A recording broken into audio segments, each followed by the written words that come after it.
medyo di nga lang tayo makabuelo pa ngayon dahil si Jack is buntis, ano. So, pag nakabuelo tayo ulit, ayan, all out tayo, magdalaw tayo sa mga landing pad, ma-charity tayo sa ibang lugar, no. So, yan po ay pinapromise namin na gagawin po natin yan na hindi lang dito sa diet. Kasi may ilan dito sa diet na medyo hindi sa amin proud or hindi masaya sa ginagawa natin. So, try naman natin sa ibang lugar, no? Kasi sa totoo nga kanina, medyo natawa ako. Natawa ako kasi merong nagpo-post na beneficiary, bagong beneficiary po siya, na sabi niya, parang parang sarcastic yung post niya about sa Team Kalingap na may nag-vlog daw sa kanyang isang Kalingap, then magiging Kalingap na daw siya kasi maganda daw siya, and sinabi pa niya yung mga pinagawa daw sa kanya is parang ganun, parang ano ba, parang ang dating is hindi siya masaya na natulungan siya or na-i-vlog siya. Sana sinabi na lang po niya, ano.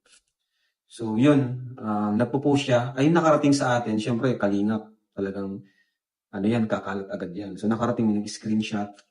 So, friend pala siya ng isang pang beneficiary natin. And, ayun, ang sabi niya doon is, parang yun nga, sabi ko kanina, sarcastic yung ano niya.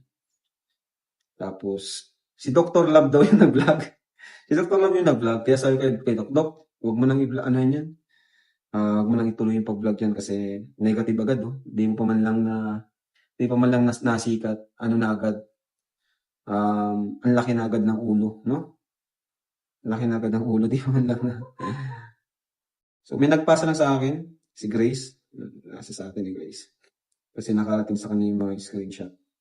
So, ingat din tayo sa mga binablog natin kasi hindi natin alam, sinisiraan pala tayo sa social media, sa mga Facebook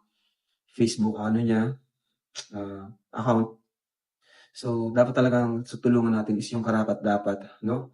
Karapat-dapat po talaga. Hindi lang unahin natin kung mahirap talaga sila. Unahin natin kung talagang mahirap. Kasi, ano naman yan eh. Kung talagang kailangan nila ng tulong, ay talagang tawag dyan, willing talaga sila na magpa-vlog. And always tayo kausapin muna natin bago natin tutukan ng camera. Huwag tayong basta-basta matutok ng camera. Palagi tayong magpapaalam sa magulang, kausapin natin yung i-vlog natin, hindi yung matutok agad tayo ng camera. Kasi